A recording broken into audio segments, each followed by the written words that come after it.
Luke, no, Luke. Why? Why? No, just because, Luke. Look, I know you've been drinking. So have you, so why won't you kiss me? Because, Luke, it is the most inappropriate thing ever.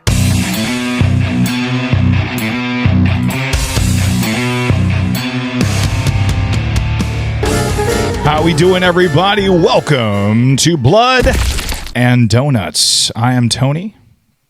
And I'm Chris. Thanks, everybody, so much for joining. Heck yeah, we want to thank everyone who has subscribed to us on Apple Podcasts, along with Spotify as well. And, of course, all those folks listening to us and watching us on YouTube, subscribing. Every week, we're just blown away at the support that we have received in just a short amount of time. We love doing the podcast, but when we see people listening and subscribing and putting likes and giving feedback, it makes it that much better. Better watch out 2016.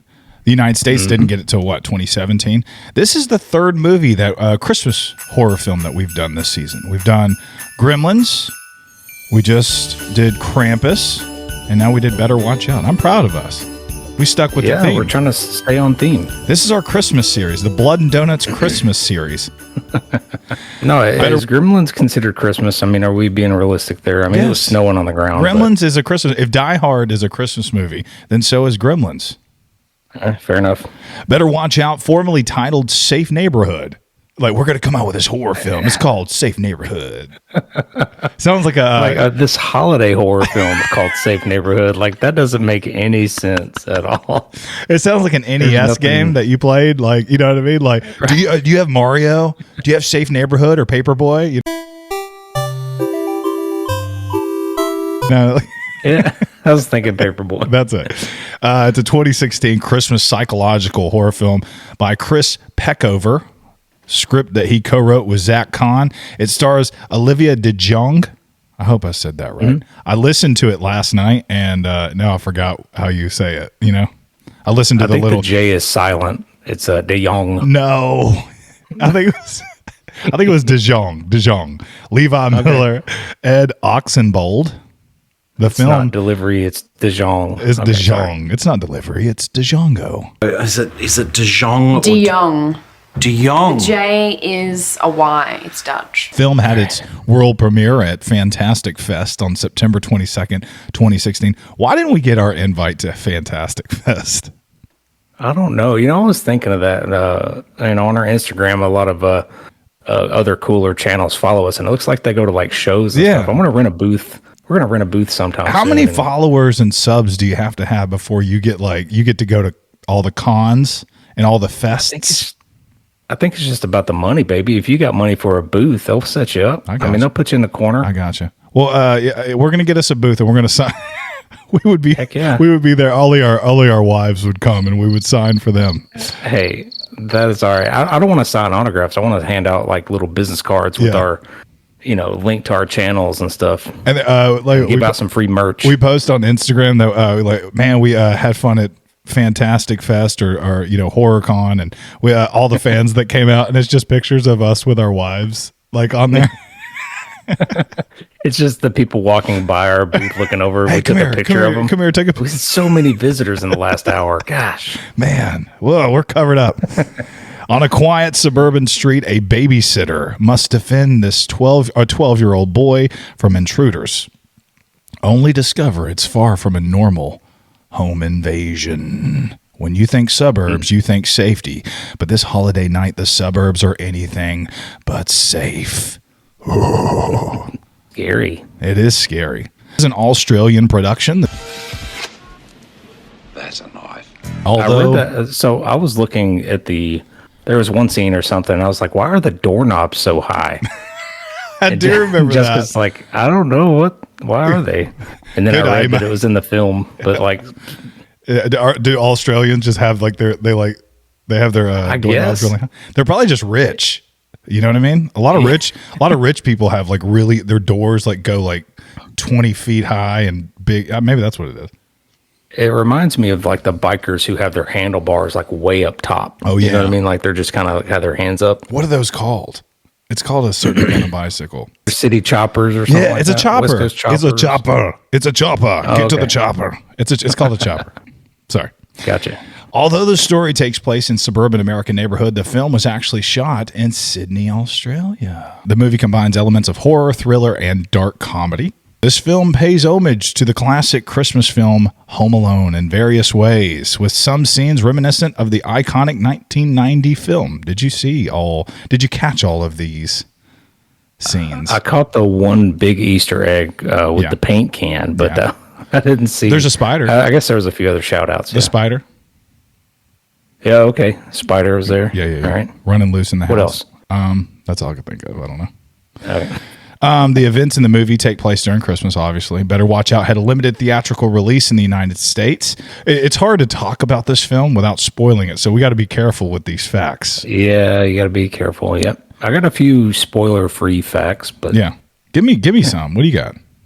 Okay, so Olivia DeJong, yes, who plays Ashley, and Ed Oxenbould, who plays Garrett. Yeah. They also starred together as siblings in The Visit from 2015. Do you remember that film? The Visit? Oh, no. The grandmother and all Never that kind of seen stuff. The character of Jeremy, Ashley's scumbag ex, is dressed like the scumbag Steve memes. Yeah. Did you notice like the backwards hat and all that? Yeah.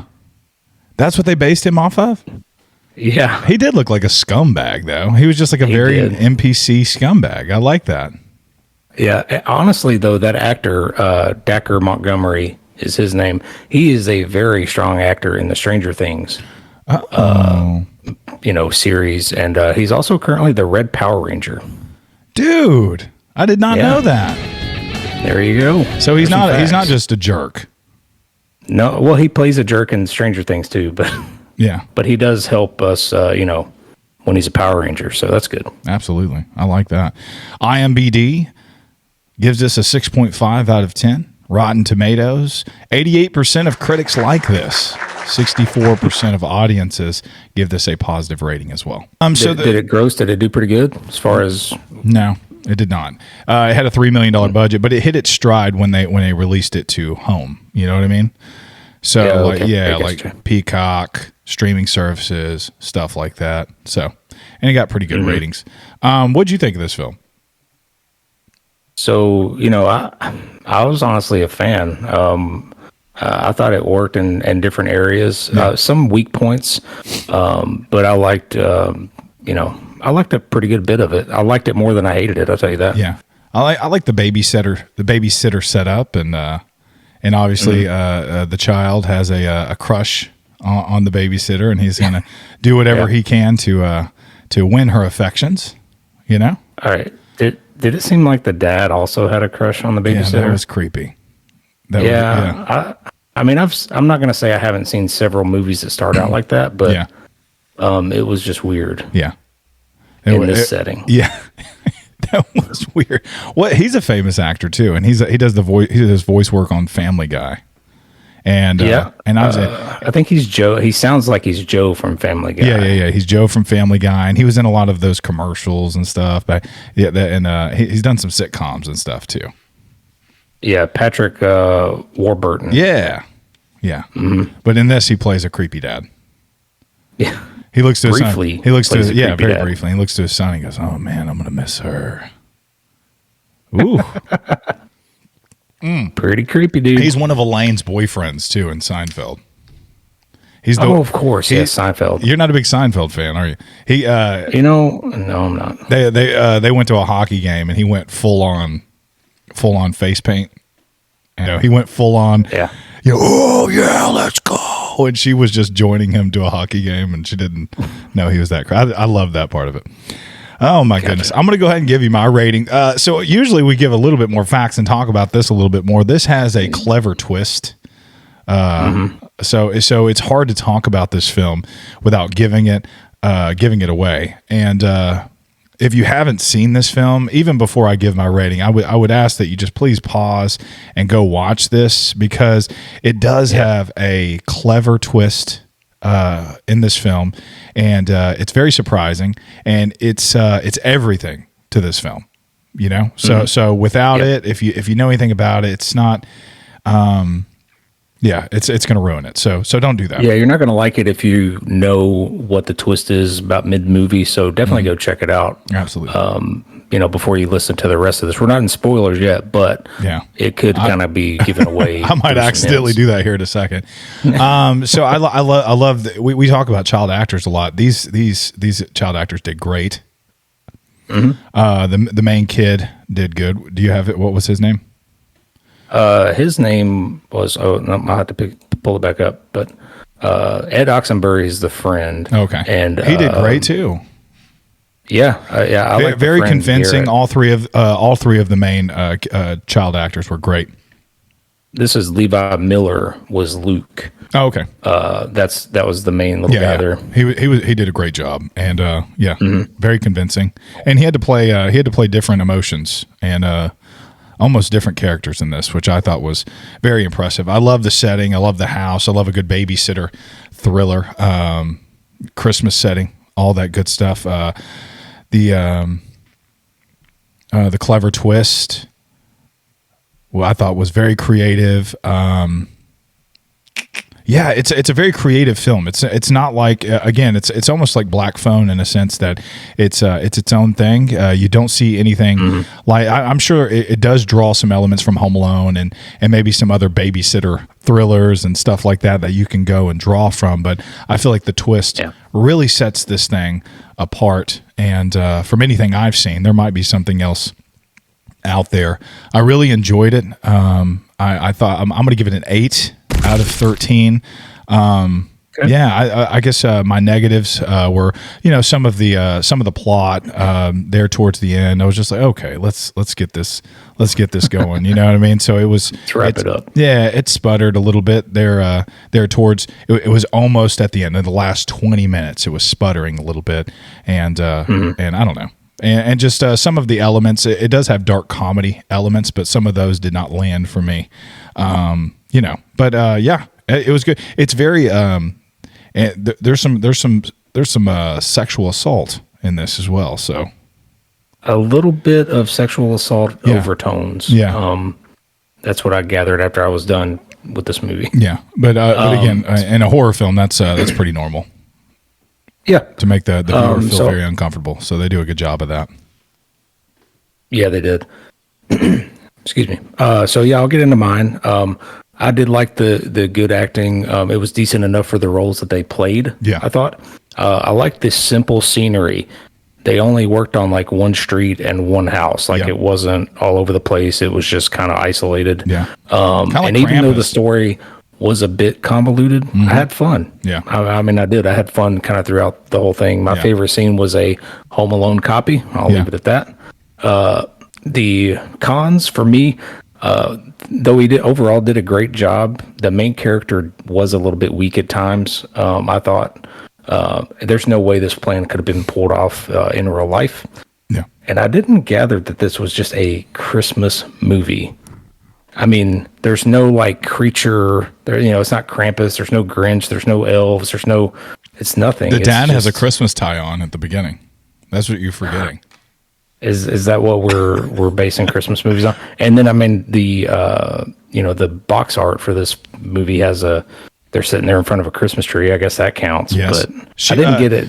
She gets wrapped up in Christmas lights at one point. Oh, that's true. See? All right. Yeah. Fair enough. Worst scene was burglar stalking, but I did have fun. And I'm actually going to give it a 9 out of 13. I thought it was worth a rent to go check out. 9 out of 13 for me. I thought it was pretty good. Yeah, I agree. Again, if you haven't seen it yet, go watch it on Peacock. We're about to go scene by scene, spoil this thing. Better watch out.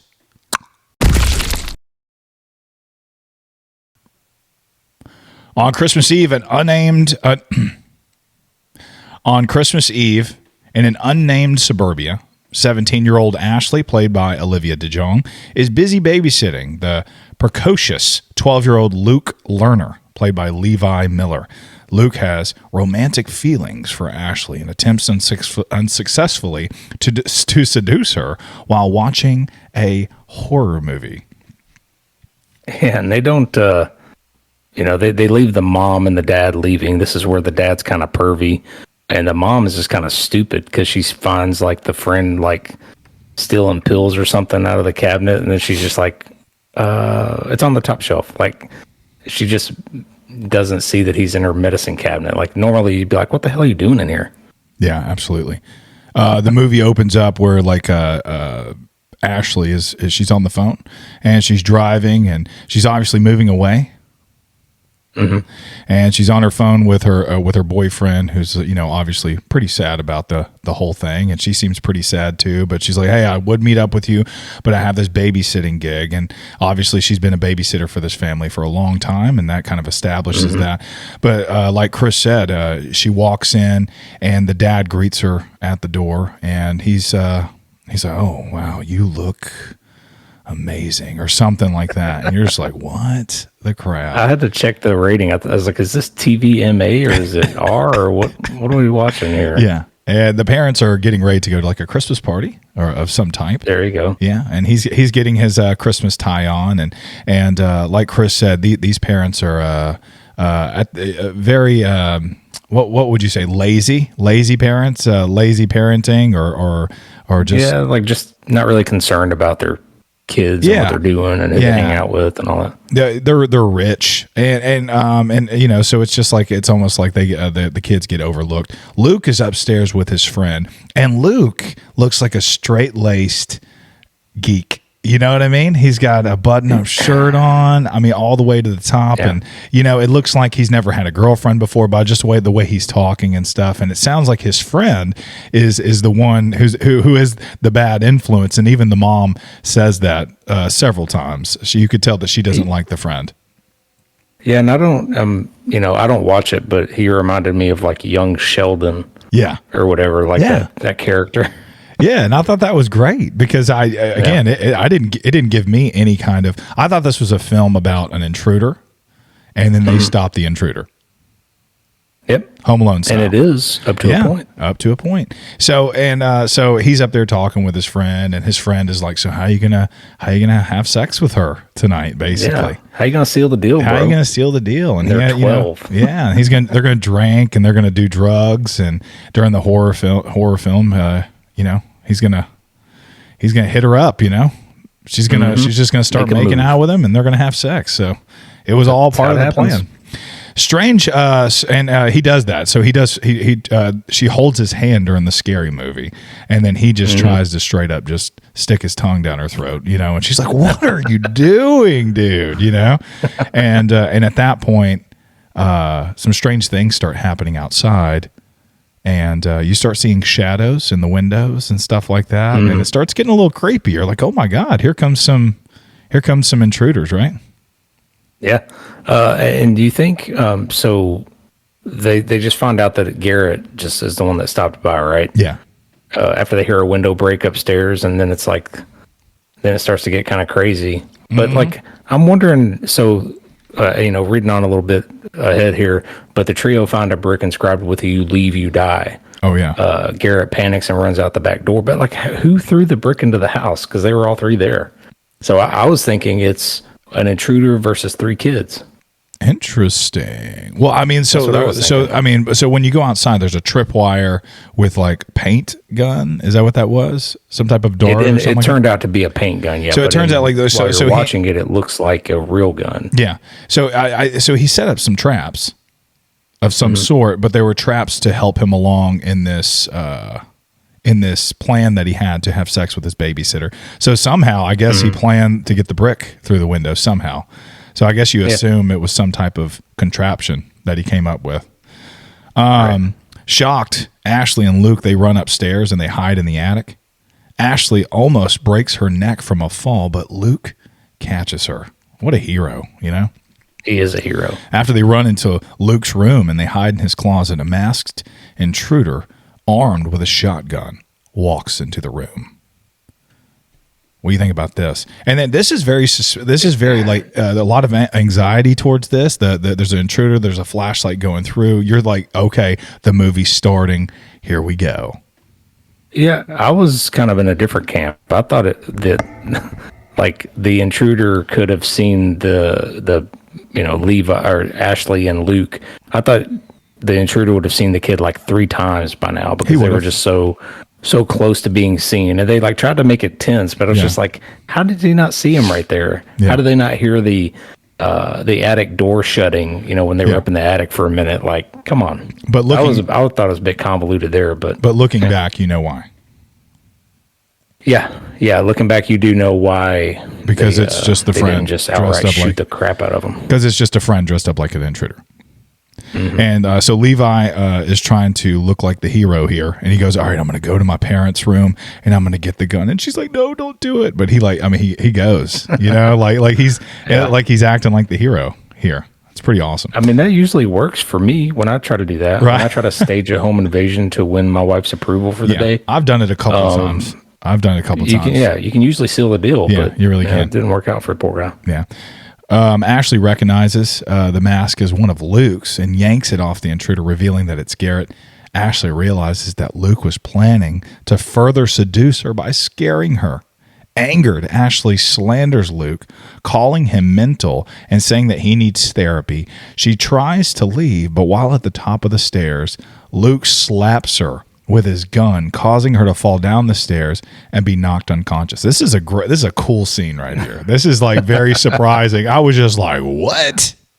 Yeah, that's kind of where like it really does take a turn here. Like, and you still don't know. I mean, I guess you know that the home invasion was planned, but you don't know how much further it's going to go. Oh, you know what I mean? Goodness, yeah. Like you're just kind of getting started. I thought she was dead. Oh my God. Yeah, me too. I mean, she was so pissed, but you see Luke change like that. She's just like, "You are mental. What, you thought you were going to get to like second base by scaring me and coming up with this elaborate plan? I'm going to go call your parents." And she's walking away and he goes, Ashley, and he just hits her right across the face with it. Man.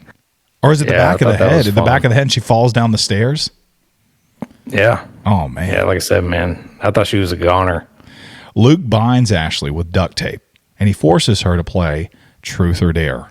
A little later, Ashley's boyfriend, Ricky, arrives at the house after receiving a text message sent by Ashley earlier. Talk about this game of Truth or Dare with the boys. Yeah, so it's a bit sexual assaulty. He's like, "I dare you to touch her boob" or something, and then he like does it, and you're just kind of like watching, like, okay, it's like don't get too crazy. Yeah, so at one point you're just like, man, this 12-year-old has this elaborate scheme, but then you go, okay, well, he's still a 12-year-old. Yeah, you know what I mean? He said, "But like, he goes, which one, the right or the left?" And she's just like, "Don't do it." And didn't he get like excited too? Yeah, or he's like, "Do you have a preference?" Well, I mean, but like, doesn't he touch the boob and get like excited? Like, ugh. Yeah. He gets a little shiver or something. Yeah. And man, so when Ricky, so it talks about Ricky being at the door. Yeah. I thought it was hilarious how he like gained entry to the house. He's like, "I brought her some flowers," and he's like, "Here, take them through the door." And he's like, "Okay," and he just opens the door. He just opens the door. He just like pushes in. Yeah. That was good. I thought that was hilarious. Ricky, like Chris said, Ricky comes by. He's like, "I want to give her some flowers," and then Levi's like, "No, she doesn't want to talk to you. She doesn't want to talk to you at all." And then all of a sudden, he like busts in with the flowers and just goes walking around the house like it's nothing, you know. And like you think the plan is like done. You're like, okay, these guys like the jig is up. Yeah. But apparently it was all part of it. Yeah. So Ricky is realizing that something is wrong. Luke tries to knock him out, but he fails. After nearly killing Luke, Ricky is threatened by Garrett with the shotgun. Luke knocks him out, and they tie him up beside Ashley. Yeah, I think this is the scene where I noticed like the doorknob was like higher than the dude's head, and I was laughing. Yeah. Sorry. Don't they stab Ricky with a pencil here first? Yeah, they stab him in the cheek. Yeah, like right in the cheek, and put a big hole right here in his cheek. It was like, ugh.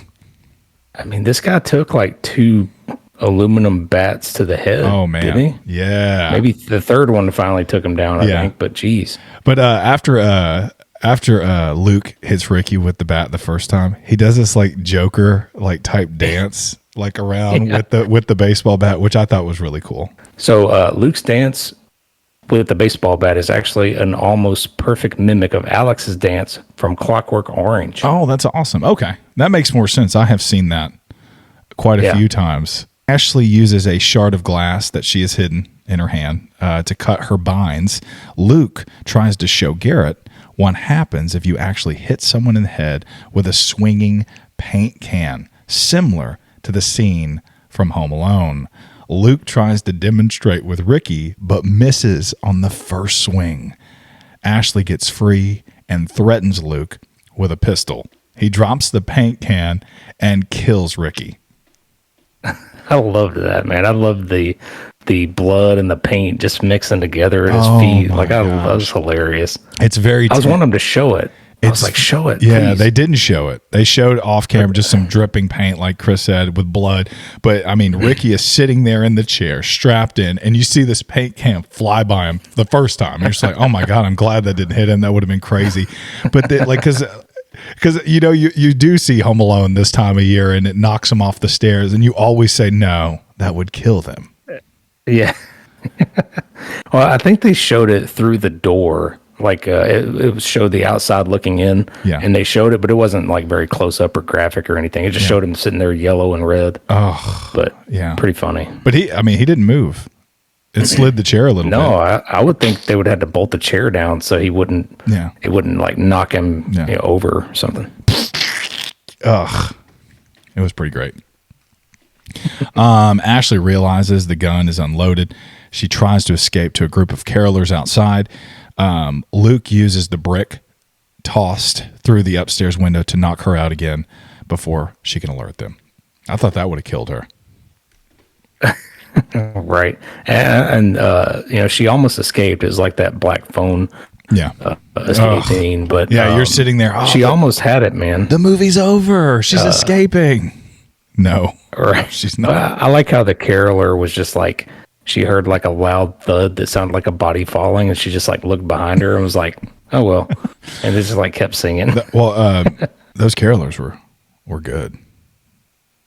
You know, other than the people in the house and Jeremy, who hasn't made an appearance yet. Yeah, like these are the only other actors in the whole thing. Yeah, it's pretty crazy. And those carolers, I mean, they could sing, man.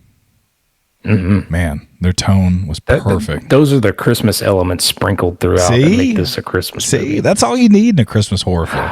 It's just more Christmas than Home Alone. You just want horror happening around Christmas time. That's all you want. Krampus is about as Christmas as it gets as far as horror films go. Do you mean Gremlins, right? I'd say Krampus is more holiday. Like, Dotery likes those holiday themes, and he sticks with it. Yeah, he does. All right. Let's see. Where are we at? Luke. After tying up Ashley. Oh, yeah. After tying up Ashley again, Luke calls Ashley's ex-boyfriend, Jeremy, to come over to the house, claiming that she wants him to write an apology letter. While Jeremy does so, Luke hangs him from a tree, making the apology look like a suicide note. That was a cool scene, wasn't it? You know, it makes sense that he made him write out his apology more, but how does the little boy just like sneak away from the older teenager and start up a lawnmower and bring it over? How does that work? That was nuts. But whatever. But yeah, I thought it was kind of dumb. Yeah. But it does make sense that he made him do it like a suicide note. Yeah. That makes more sense. I thought that was really cool. He kills Garrett for trying to free Ashley. That was a cool jump scare type of thing, you know? Oh yeah. Just a shotgun blast right to the side. That'll take you out most of the time. This had about 5 or 6 jump scares. It started in the beginning. It used Santa Claus. Remember, like the Santa Claus would, in that lit up old timey glowy Santa Claus would be like right beside you. You know, you'd be like, gosh, you know, or it was in the window at one point, I believe. So they used that, and then this time, you know, the friend's trying to free her, and all of a sudden, you know, he gets shot away. You know, he gets shot like distance. He gets some air time. He moves from like the living room to the kitchen with the shotgun blast. Oh yeah, and Luke's like, "I told you not to touch her." Yeah. And then he just tried to use the charm on him. He was very emotional. Like he was like, "I told you not to," and like he almost had tears in his eyes. And then he goes, I was getting tired of you anyway." And they just like switched over like that. I thought that was the best acting from my man Levi there. That was a really good. Yeah. That was a really good scene. Because he went through so many different emotions. It was like psychopathic to like, I didn't really care. You were born me. Yeah, I love that. Luke then stabs Ashley in the neck and stages the scene to frame Jeremy for the killings. Later, he goes to bed and waits for the return of his parents, who contact the police when they find the bodies. It is then revealed that Ashley stuck duct tape over the stab wound to stop it from bleeding. Luke watches from his bedroom window as Ashley gives him the middle finger before being wheeled into the ambulance, thus making a lucky escape. I think she used the middle finger earlier in the movie, didn't she? Where she's on the phone with the intruder, and she's like, "How many fingers am I holding up?" And she's like shooting the bird out the window. Yeah, I like that.